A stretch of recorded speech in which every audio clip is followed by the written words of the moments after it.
Welcome inside the parlor, the one room in my house where our newly adopted twin sister kittens are forbidden from going. And no, I didn't call them Aston and Villa or Claret and Blue. They are Sophie and Violet, and they make my heart melt, and they have completely changed the dynamic of this household. And a lot of people were having kittens on Sunday after the Villa game, which I found a bit strange and a bit embarrassing, depending on some of the comments I was reading. So I watched the game again yesterday through a sober and rational lens, and I will now share my thoughts on Liverpool 3, Aston Villa 0.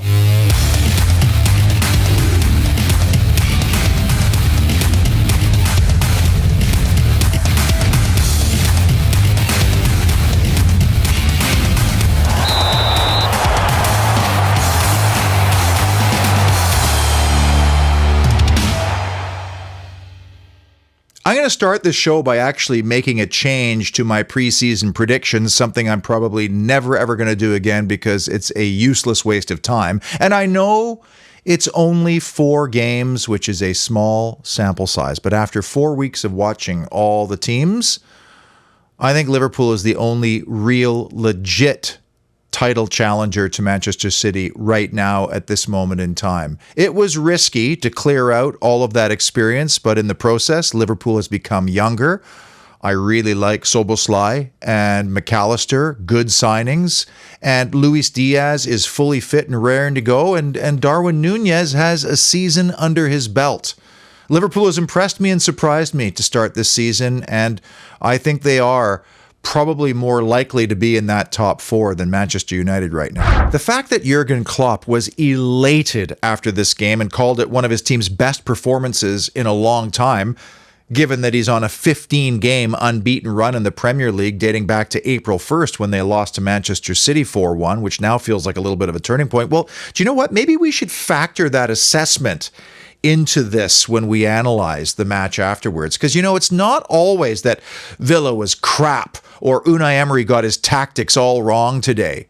Sometimes the reason why you can't keep hold of the football or you can't connect passes or you can't make anything happen in the opposing penalty area is because one team was superb at its planning, preparation, and execution. And that was Liverpool on the day. And for us, it happened at home against Newcastle, and I was lucky enough to see it with my own 2 eyes. Unai Emery's best game since joining. Was Newcastle crap that day? No. We were excellent. And Eddie Howe said as much afterwards. That leads to another really interesting aspect to the start of this season anyway, among the current top 10 teams in the Premier League. 19 games at home played amongst them, only 2 losses. Brighton losing to West Ham at home and Crystal Palace losing to Arsenal at home. The rest have all been home victories or draws. That's a complete reversal from the lockdown COVID years and the season after. But that's weird, isn't it? Because, the pitch is basically the same size everywhere. The goals are in the same place. They're the same size. Why is it harder, it seems, to win away from home in the early stages of the Premier League? And for Aston Villa, our bogey teams away from home are Newcastle, Manchester City, Manchester United, and maybe Liverpool. Well, 2 of those are already out of the way. Welcome officially then to the Holy Trinity Show, named in honor of the old Trinity Road stand, but Trinity also means 3, as we break down the 3 key issues or moments that defined Liverpool 3, Aston Villa 0. And a big thanks to Anfield correspondent Samir Gaby, who brought along his lovely wife Shakila. I wonder between those 2 who has the bigger closet, because that's quite a kit collection Samir has. But Anfield, on a splendid, summery day, is there anything like it? It's an iconic, imposing venue, and when it's all done and 60,000 fans are packed in there, it's going to be even more iconic. Certainly a bucket lister for me, and I think any football fan worth their salt. All right, let's look at the key numbers, and there were some concerning issues from this game, including aerial duels won, which I think is a bigger story than even the high line, but Liverpool really dominated in all areas. Look at the accurate pass percentage. We created no big chances. That surprises me. Matt Cash's wasn't a big chance, but 8-2 in aerial duels won. That's concerning, and not a surprise we conceded twice off corners. Apart from the ground duels, there were some other statistical anomalies that actually favored Aston Villa. Like, for example, successful dribbles. We had twice as many as Liverpool, with 11 for 58% success rate on those dribbles. And then there was the overall duels. We won 40. They won 32. Does that surprise you? It kind of does me in a game that they were putting so much pressure on us and taking so much time away from us. Accurate crosses, our highest of the season, 60% from 6. A lot of the credit going to Luca Dean. Didn't make the most of them, but still, that surprised me. And then on first impression, you would have thought that Liverpool killed us on accurate long balls. But in fact, they had 23. We had 27. Our percentage was lower because we attempted more of them. But does that kind of surprise you? What does that tell us, really? It says, first of all, that maybe our impressions of the game weren't exactly as we first thought, or statistics are a complete and utter waste of time. Honorable mention, and I'm going to reach deep into the cliche cupboard for this one, because the game is controlled in the midfield, but is decided in the respective penalty areas. And that was so true on the day. When you think back to our chances, none of which were considered big chances, which I'm surprised, but there was the ball Diaby played to John McGinn, and this is where a right-footed inverted winger on the left-hand side might have done better. McGinn had to hit the target there. Then you had the wonderful ball played in by Luca Dean, and somehow both Ollie Watkins and Leon Bailey conspired to not even test Alisson there. I have no idea who was supposed to be on the end of that. And then Diaby, who in my opinion was the best player for us again, along with probably Douglas Luiz, he tried to bend one in left-footed around the Liverpool goalkeeper, but just got his bearings wrong. We had the chance in the second half too with Matty Cash's wide open header.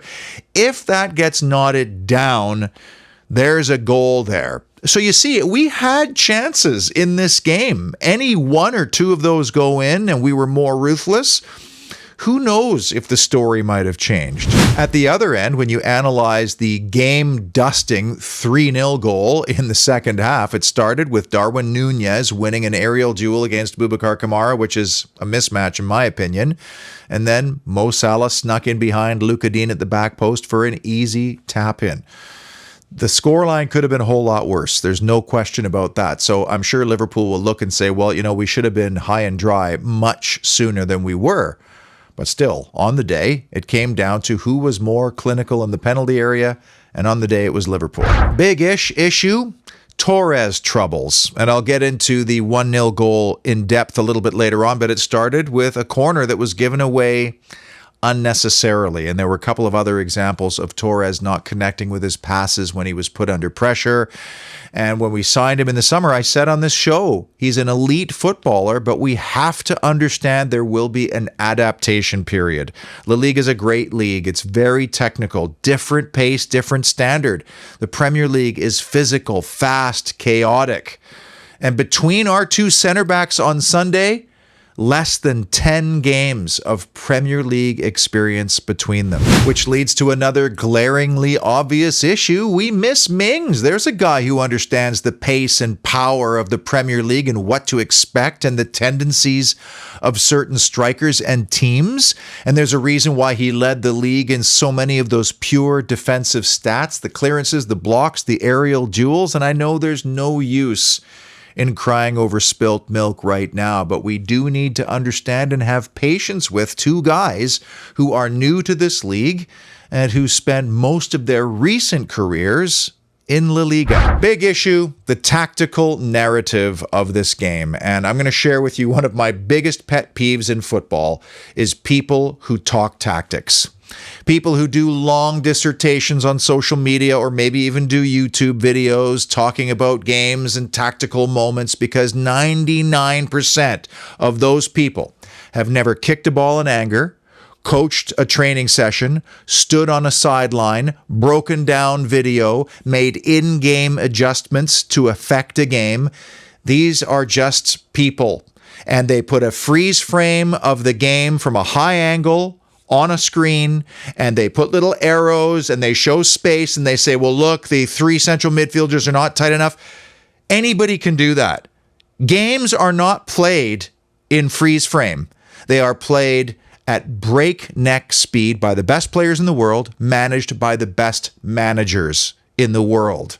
And the only people who know the actual tactical plans of games live within the four walls of the respective dressing rooms. It's one thing to have a good tactical plan. It's quite another to then execute that plan, which depends on the players, given that the opposing team has its own plan. And of course, they'll have studied you and know your tendencies, and they may force you to do something totally different. And the world-class managers can immediately identify gaps or strengths and weaknesses and exploit them, which then forces countermeasures to be implemented. And all this is happening in real time, and the players are the ones who have to react. And one overhit or underhit pass or one mistimed press, and the whole thing is undone. That's why it really bugs me when we take just this base narrative that Unai Emery got his tactics all wrong, and that's why Aston Villa lost the game.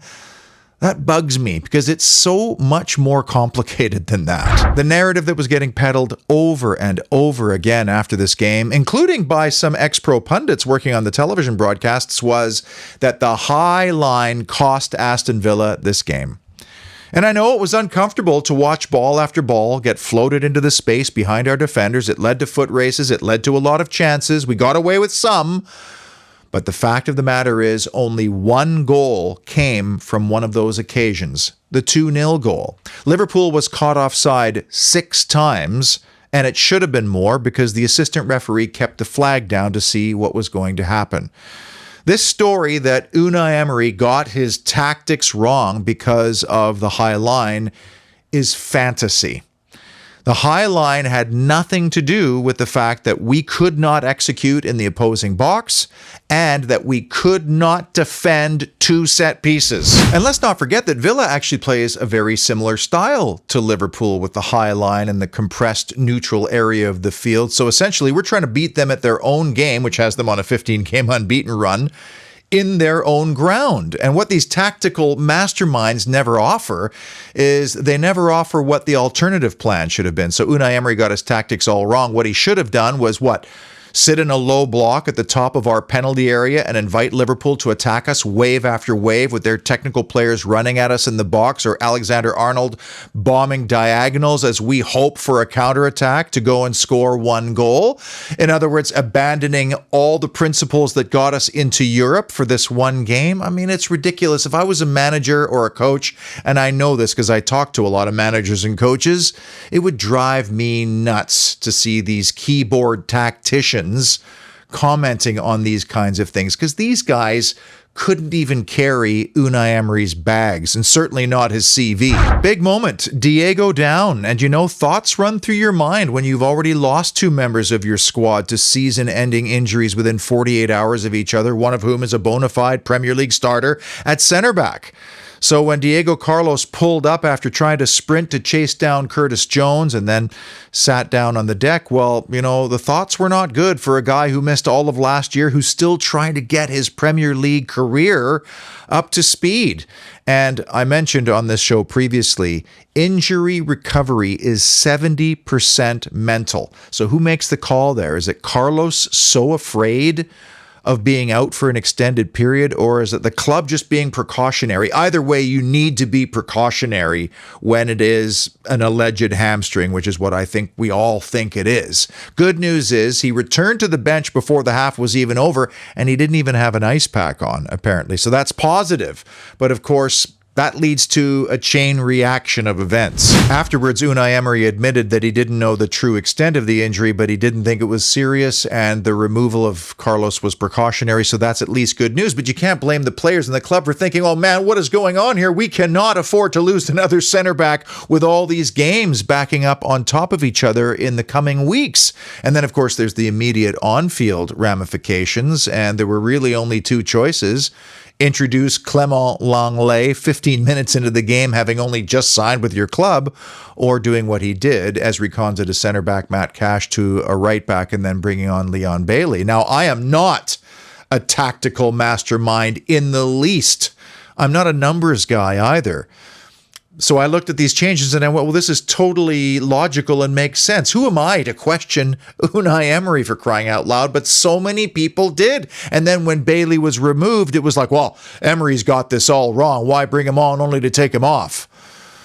Shocking. I thought Ezri Konsa was excellent under the circumstances because he had to deal with a legit speed merchant in Darwin Nunez head on, and at times Luis Diaz as well.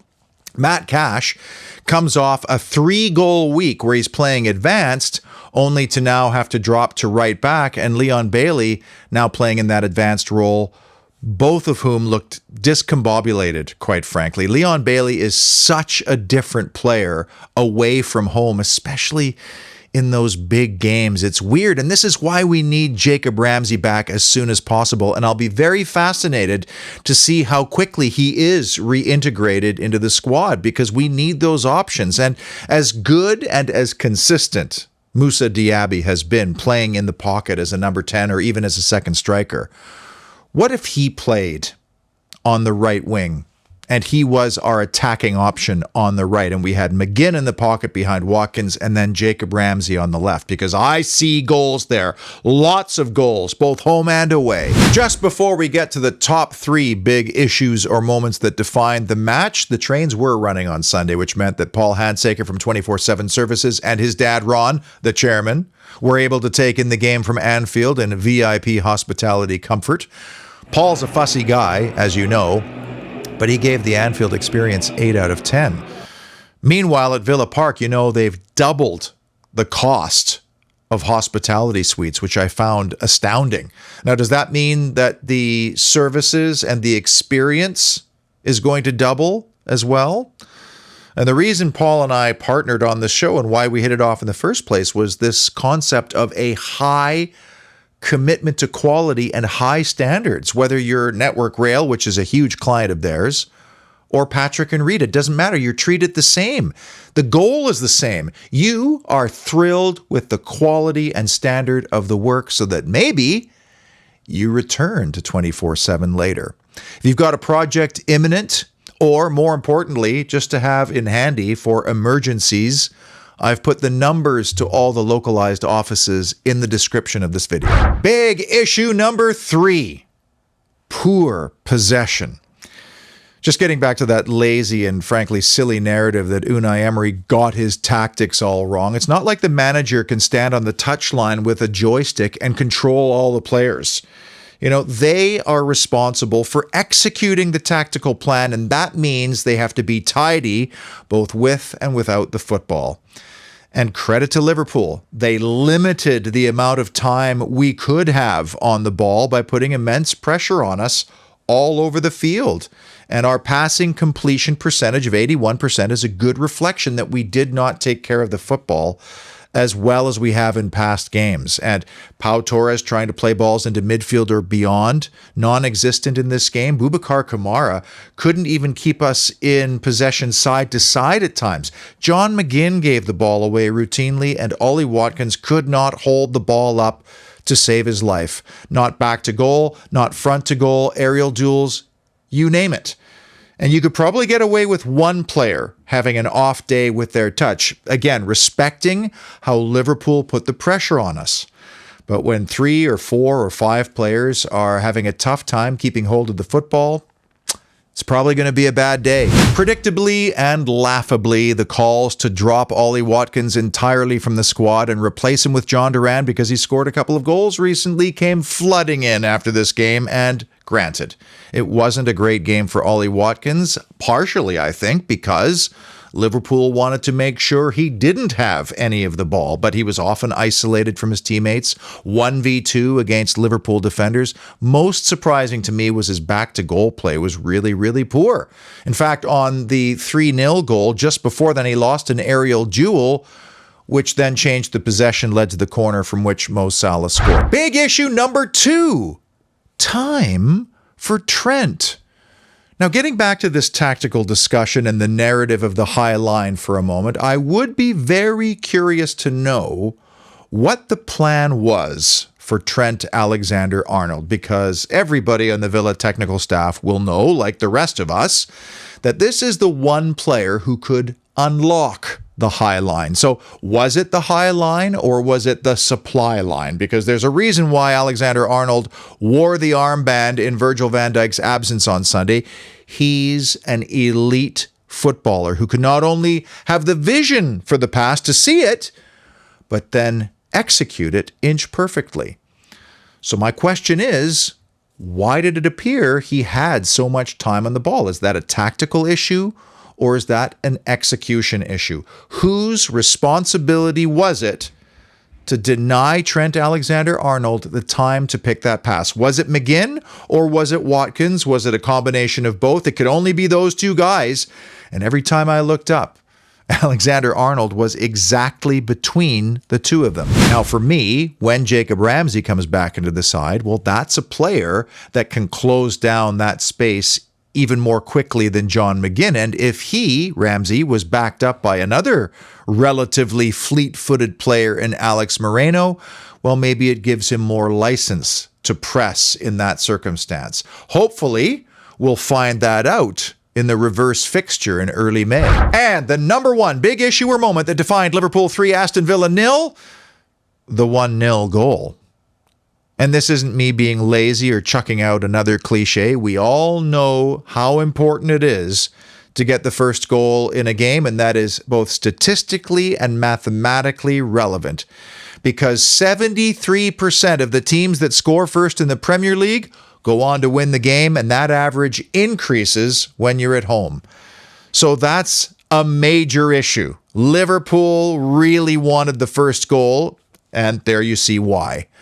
Add to the fact that it happened 3 minutes into the game from an avoidable situation where you gifted a corner away. That adds to the feeling of being underwater, and then throw in the goalkeeper being blocked by Mo Salah as the ball flies past him and VAR deciding to give the goal anyway. Well, you could maybe understand why 3 minutes in, Villa had that awful feeling that their game plan was straight out the window. This is truly the perfect example of a player who is not quite mentally and physically up to the speed of the Premier League's best teams. And I know the ball wasn't great. In fact, one of the biggest triggers for any team that loves to press is a slow ball. And that's what Emi Martinez gave Pau Torres, a slow ball. So the press was on. The outlet passes weren't really as available as they probably should have been either. We just weren't switched on 3 minutes into the game. But this is on Pau. He gave away a needless corner. He would have wriggled out of that against weaker oppositions or time and time again in La Liga, but not this time. And that will bug him. How will he react? Without our big aerial presence, potentially just nodding this ball farther away, and with absolutely nobody stationed at the edge of the penalty area for this precise possibility, there's going to have to be some serious questions asked in the set-piece debrief at Bodymore Heath.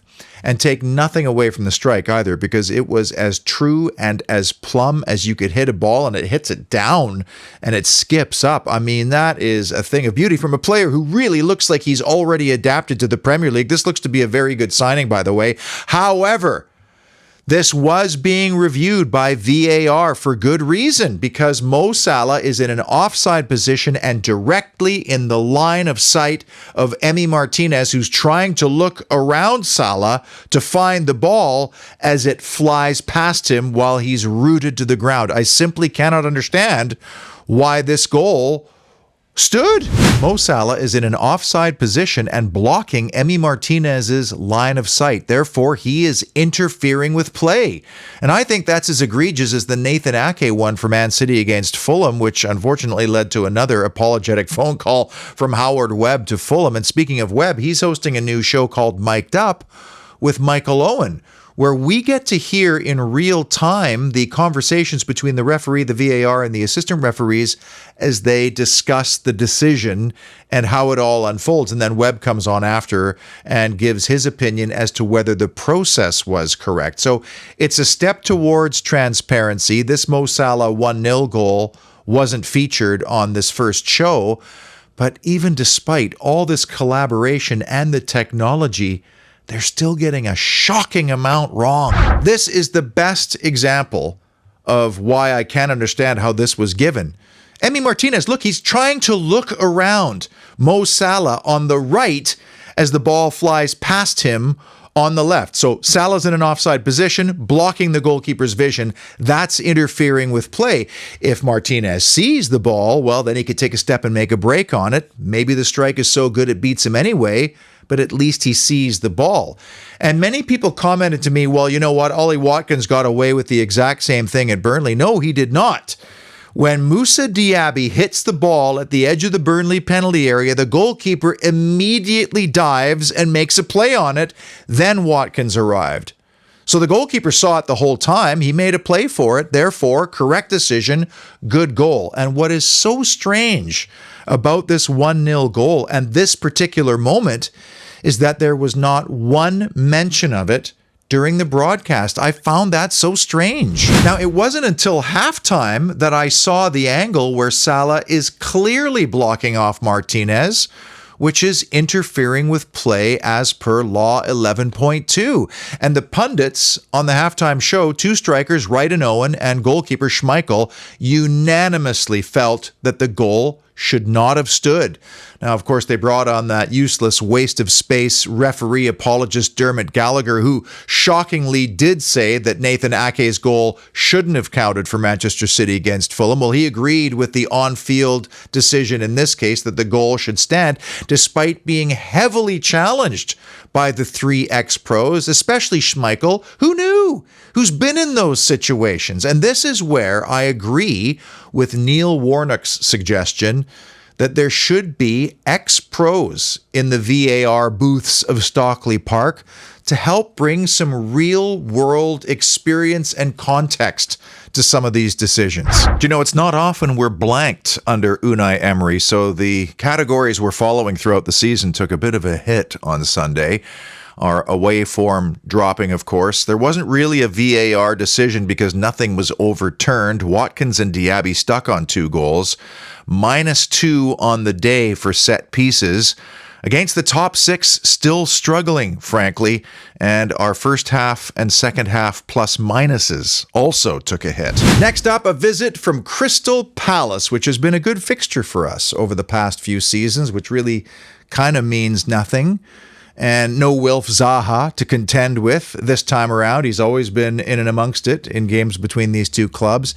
And we're not at a stage where we can say, well, this is a must-win or we should be expected to win this game, because Unai Emery approaches every opponent the same way, with respect in the process to preparation and then application. However, everybody in claret and blue would be very disappointed if they weren't able to take maximum points from this fixture. And the one thing that we do have going for us right now is this home run of form we've been on. This also begins a very busy period for us, which includes a trip to Poland, then Stamford Bridge, then the home Carabao Cup tie with Everton, which was moved to Wednesday. That's good news. And it ends with a visit from Brighton and Hove Albion, another club who we've had their number. So what is most important during these next 2 weeks is that we get everybody back from international duty healthy. I'm touching some wood right here. And that we get both Jacob Ramsey and Alex Moreno back and raring to go. I hope you found this rational. And perhaps you think differently now about how that game unfolded and the fact that we simply cannot win 38 straight Premier League games in a season. Because honestly, sometimes I wonder if certain Villa fans will only be satisfied with running the table of 38 wins. Some fans actually get mad at me for not raging, because if I raged, it makes them feel better about their raging. But I can't get on the rage roller coaster because I'll have a jammer and be brown bread. I much prefer rational. We're off for a couple of weeks. Until Crystal Palace, be well, enjoy the dying embers of summer, barbecue something, have a cocktail, and of course, and as always, up the mighty Villa.